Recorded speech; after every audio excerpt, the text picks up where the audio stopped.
HDDs, SSDs, NVMe's. What does it mean, Robert, and where do I use it, I hear you ask? Well, in this video, I'm going to take you through what each of those three technologies and devices are and where you should be using it. So stay tuned.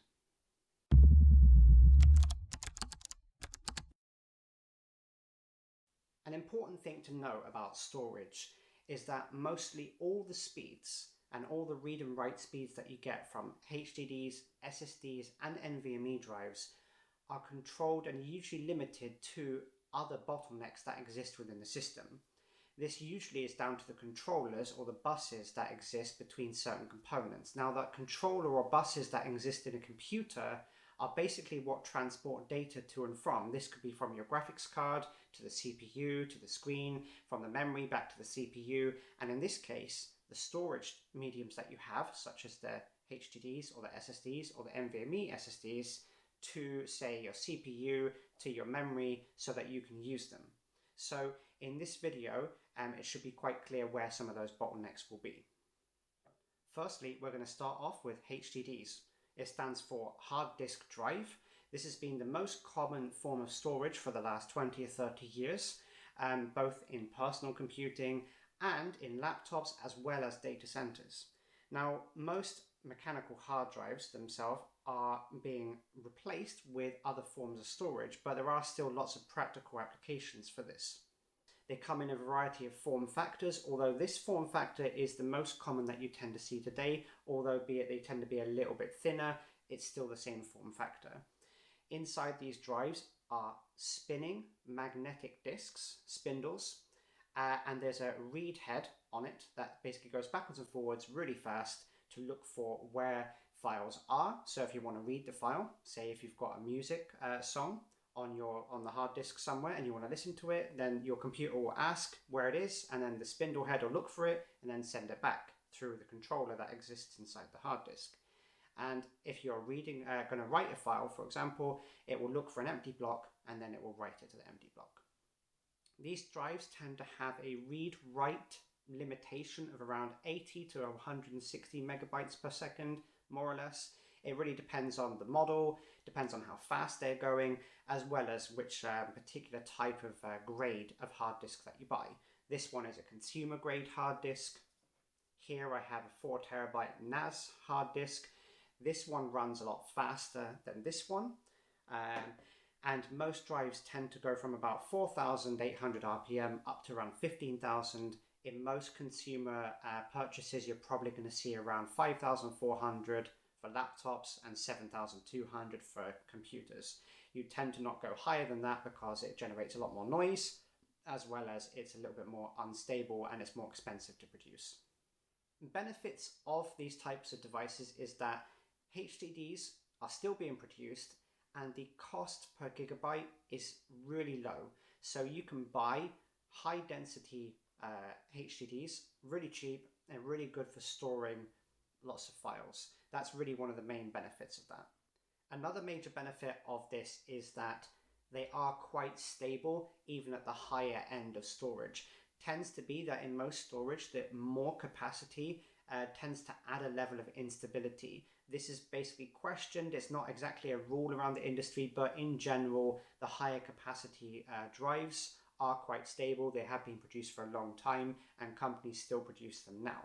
Because of the mechanical nature of a device like this, it really cannot do both read and write at the same time, as well as multiple writes and read at the same time, because this is very unlikely to happen in a real world case where the files that you want are right next to each other on the physical platter itself, or whether the file that you want to read is in the same place that you're writing.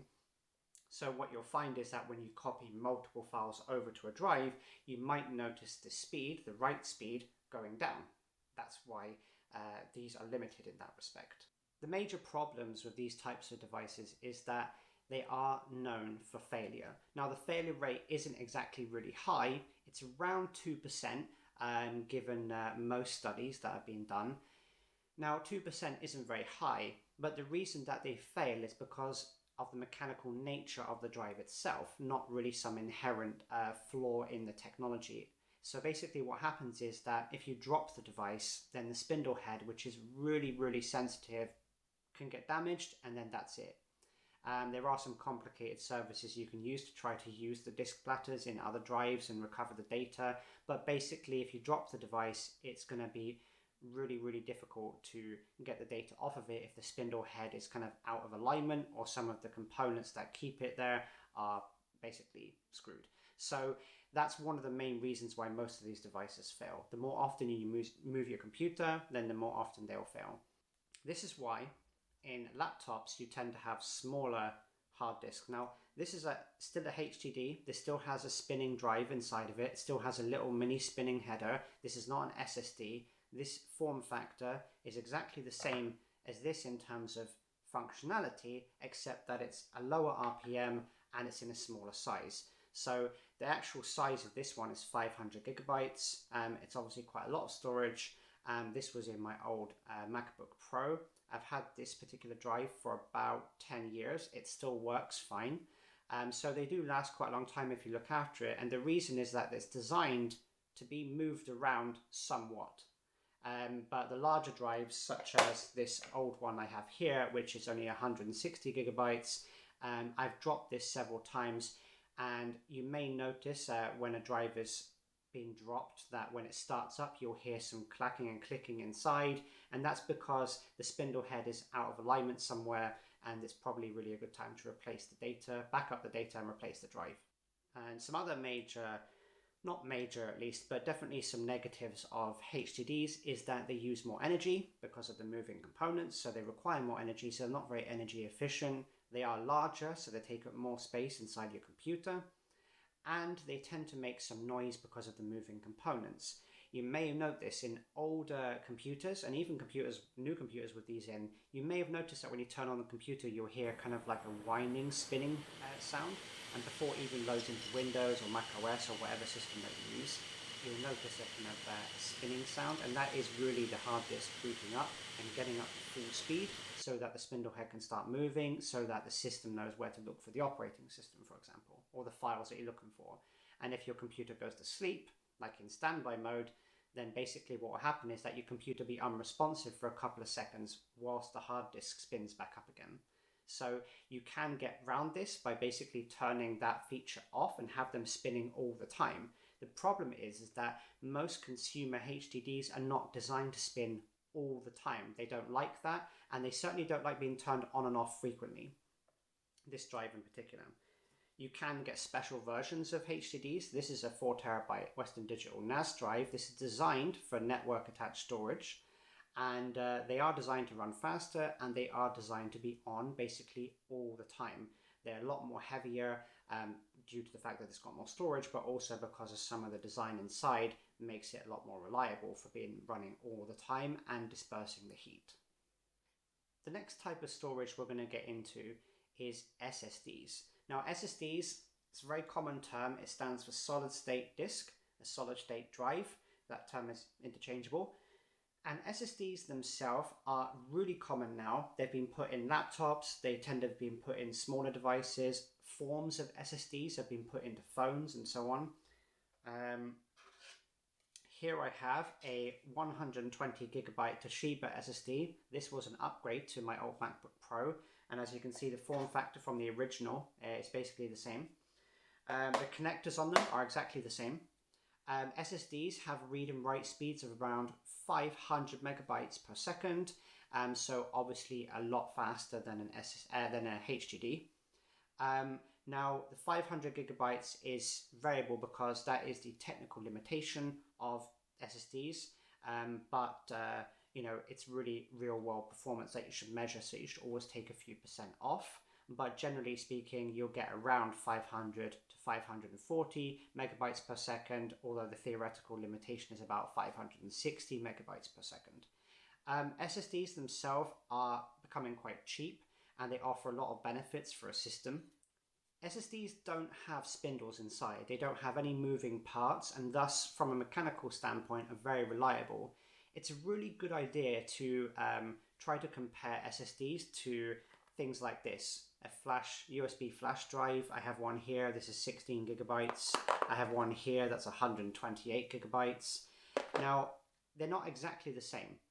The best way to think about it is that flash drives are basically miniaturized and put inside of this. The technology is a little bit different. It's not exactly the same, but you have to imagine an SSD is lots of little flash drives inside with a much more serious controller and bus that can handle the higher data rates that you want, the 500 megabytes, for example. A lot of USB sticks won't read that fast, for example. USB-C probably, but USB 2, USB 3 sticks, memory sticks won't run that fast. That's because basically inside you have these little chips. Now, you would have heard this term, it's called NAND. It's a type of storage. And basically there are lots of little chips inside, and that is where it is. You may have seen these on the memory inside your computer. It's something similar, some little black chips. That is the storage component. And basically the difference between an SSD and a USB stick is that a USB stick has maybe a couple of these on, and it's designed to run at a lower speed purely because the NAND modules that are inside can get quite hot. Now this shroud, this case, is metal, and that's because this has been put inside of a laptop and therefore needs to dissipate the heat quite quickly. You will find some SSDs that don't have these type of shrouds, and that's normal, but most of the time you will find metal shrouded SSDs, and that's because the internal components can get hot, and then it goes into the shroud, and then the shroud dissipates the heat better, and that protects the electronics inside, basically. And if it gets too hot, what will happen is the device will throttle, it will go slower. And the thing with SSDs is that it also has some basic limitations as well. Some of the limitations of SSDs tend to be that read and write speeds are basically will go down quite quickly if you're doing multiple files. Now, this is not really a limitation so much on the SSD in itself, the storage medium, the NAND modules that exist within inside it. That's not really the problem. The problem exists in the connection, the bus controller that you would use. Now, mechanical hard drives like this, if I turn it around, you can see has a connector, one for power and one for data. And the exact same connectors are on an SSD. And that's because they use the exact same ports on a motherboard. I actually have a motherboard here. And most of these drives will fit in the SATA connectors on a motherboard. Now, there are different versions of SATA. The latest version of SATA is SATA 3. That is the most common used commercial one that exists. And the limitation of that is 6 gigabits per second, which in megabytes is around 600, although in practice it's around 560 to 540 megabytes per second. And you're using these types of cables. Everyone would have seen these if you've opened up your computer. The limitation of the speeds is really down to that bus in particular. There are drives, mechanical drives, that can go faster than the 80 to 160, but they're limited in itself by the controller inside of the drive. And SSDs themselves are limited by the speed of the controller also.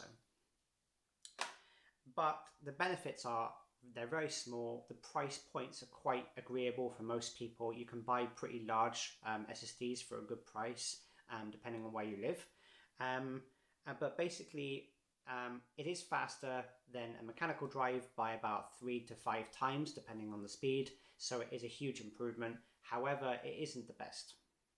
One of the things about SSDs also is that if you've got a computer that doesn't have special trays and mounting points for SSDs, you can buy products such as this. This is an IC box converter. This basically takes the size of a socket, a space in your computer that is for a mechanical drive, and turns it into a smaller SSD socket space. So you can put SSDs in older cases if they don't have special slots for this, and that's because they use the same connectors for the motherboard. So you can use the same cables, the same power cables, the same SATA cables to connect up an SSD as you can to a HDD.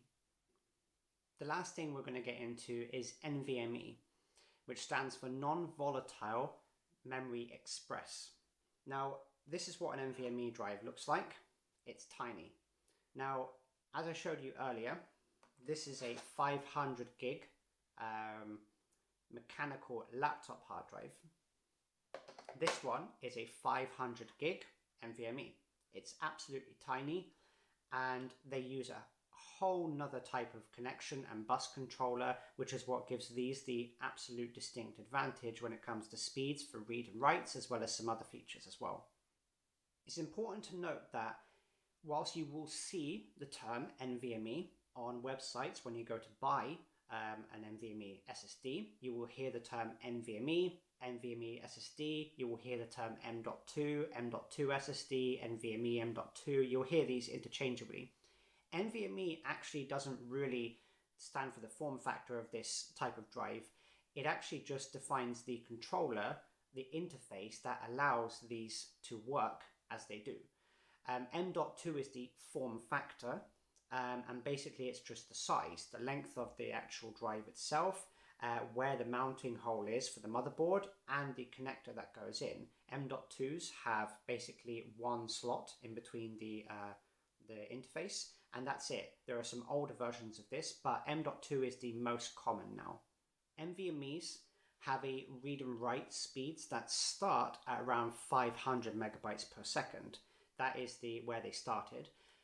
Nowadays, they can go much higher. This is a Western Digital SN750, and this goes up to 3,500 megabytes per second. So the speed increase is absolutely astronomical. And this is made possible because it does not use the SATA controller. This motherboard that I showed you earlier doesn't have a socket for this. What it uses is the Pci Express Sockets. Now, in your computer, you would have noticed Pci Express Sockets. On this motherboard, for example, we have some blue sockets here. This is a PCI Express version 3 16-speed socket. This is typically where you would put your graphics card. If you've opened up your computer, you would have seen sockets like this. You've got smaller sockets for other things as well. But basically, this is a completely separate channel, a completely separate bus and controller than this, which is where you would normally put the hard drives. Now, this is slower, and the current theoretical limit of it is 6 gigabits per second, which, as I said, is about 600 megabytes per second. Now, PCI Express has a much more direct channel towards the CPU. As you can see, it's much closer on the motherboard. So the CPU would sit here, and it's much closer to this. This is what basically allows NVMe's to be as fast as they are. And basically, most new motherboards will have a socket for this. This motherboard does not. And maybe you're asking, well, my motherboard doesn't have this, so I can't use this. And that's not true either. You can buy adapter cards like this. This is an older M.2 adapter card that was repurposed from my Mac Pro, and there'll be a video on that as part of my upgrade project for that, so you have to check that out later. But basically, the Mac Pro computers have SATA 2 connectors in them, so they're even slower than the 6 gigabyte. They're only around 4, I can't remember the exact figure, but they're slower. But you can use the PCI Express lanes on the logic board, which is what the term is for motherboard, to basically increase the speed a lot. So this particular M.2 NVMe SSD will go into a Mac Pro computer and will be the main boot drive and application hard drive for that computer, which will increase the read speeds from about 200 to 260 megabytes per second to hopefully around 1300 to 1500 megabytes per second. So if you have an older computer, you can use an adapter like this to connect up an M.2 NVMe SSD to your computer to get those really sweet fast speeds. Now, NVMe's are fast. It's just an obvious point. They are super fast, and they've become so much faster than SSDs and, of course, mechanical drives that they are being widely adopted in so many areas. Now, actually, on this NVMe SSD, you can see, I don't know if you can see on the camera, but there's some small black modules. Now, these modules are not so different to the modules that would be inside an SSD or inside a USB stick. The only difference being that these have different controllers on, so they can go through the PCI Express lanes on your motherboard, making them really fast. And that's basically the difference between all of these types of storage. The only major downside to NVMe SSDs, such as this one, is that they get quite hot. This is why in most new motherboards you will find that there's an M.2 socket that has a heatsink which will sit on top, drawing the heat away from this drive, thus preserving not so much the lifespan, because studies have shown that the lifespan doesn't get so much affected by the heat. However, when things get hot inside computing, graphics cards, CPUs, storage, what will happen is something called thermal throttling, and what that will do is slow down a device so that it's not generating as much energy and therefore heat, so that it becomes more stable and doesn't damage the components later by going too hot. So this will happen, for example, if you're transferring lots of files. You may have even noticed this on USB sticks. If you transfer files for a long amount of time or multiple files, it'll start to get warm. And that is basically the little NAND chips that are on it essentially getting hot. And what will happen is the internal controllers and the little temperature sensors that are on these tiny boards will basically say it's too hot, and it will start to slow it down. And this is why the speeds will go down. But theoretically, the limit for NVMe SSDs currently right now is about 5,000 to 6,000 megabytes per second, although there is more new technology coming to make them even faster. So yeah, this is basically what an M.2 NVMe SSD looks like and how big they are. The only downside right now is that they are more expensive. It is the most expensive type of storage compared to SSDs and compared to mechanical drives. However, in the last couple of years, at least here in Sweden, the prices of these are roughly the same as SSDs per gigabyte. So when it comes to buying them, although I still need SSDs for some machines where I work or for certain other types of devices, M.2 NVMe SSDs is pretty much the way to go for that, for basically your main storage. A final quick note on the SSDs. If you have older motherboards, or maybe you've got an older case and you cannot find these type of boxes to convert your 3.5 inch down to 2.5 inch to basically mount SSDs inside your case, you have some other options. If you're willing to take up a PCI Express slot on your machine, you can use a card like this. This card allows you to mount a SSD onto the board like so. And when it's on the board like this, you can plug it into a PCI Express slot. Now, you won't get faster speeds unless the hard drive itself can support it, but most of the controllers inside SSDs are SATA 3 controllers, and therefore will only have a maximum throughput of about 6 gigabits per second. So even putting this into a faster slot won't make the drive faster.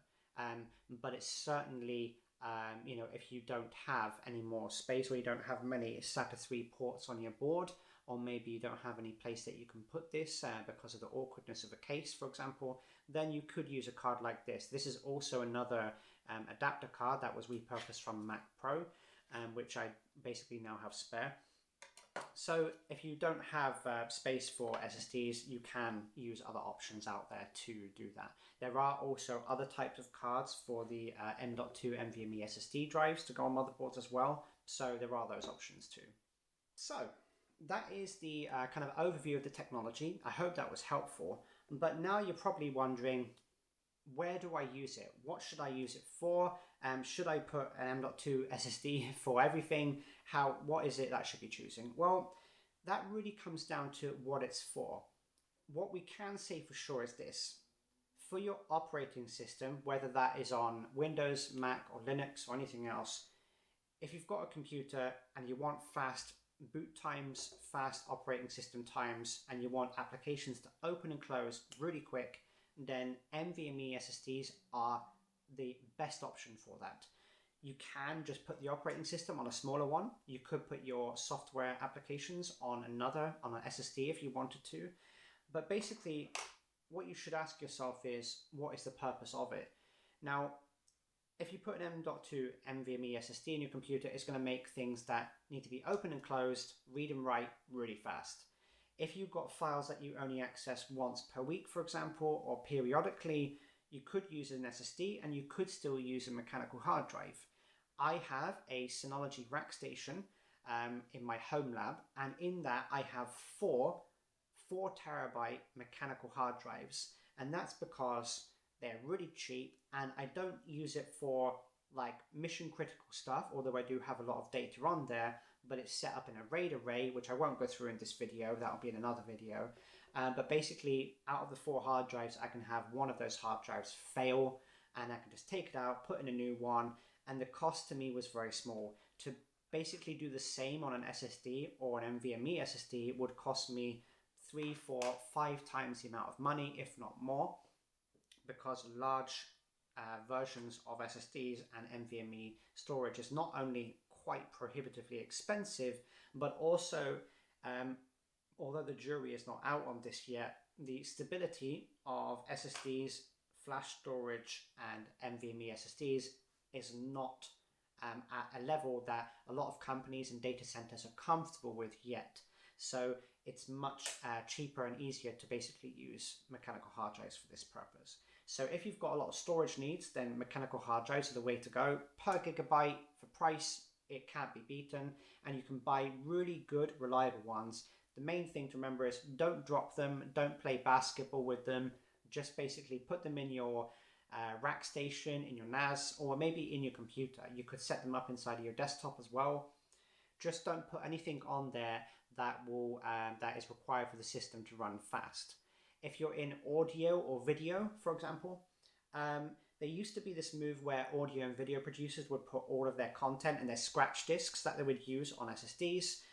But basically, because of the price is fairly similar, at least here in Sweden, actually a lot of people have been moving NVMe SSDs over to PCI Express cards. You can buy cards like I showed you earlier, which have like 4 slots for this on one card, and then you can configure a RAID for that and basically have it as a scratch disk, and it's really, really fast. You can edit 4K and upwards footage with scrubbing through really quickly. For myself, my operating system sits on NVMe SSDs. Applications I use every day, frequently, on the same hard drive, on the same SSD. Now, any applications that I don't use that often and certainly don't require that speed, I have a few games, for example, that sit on normal SSDs. And what that means is the game loads, it goes into memory, and from there it's fine. Because most files and most things that you do will get loaded into the memory in a computer anyway. But if you're opening and closing programs a lot and you want it to be quick and snappy, then basically an NVMe SSD is what you want. For the mechanical hard drives, it's really down to storage. It's pretty much just you've got loads of files and that's where you put it.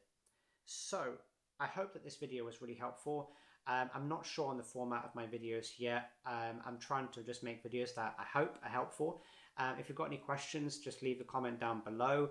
I will produce some more videos on some of the topics I mentioned here today. I hope everyone stays safe, and this is Robert. This has been your host. I'll see you in the next video.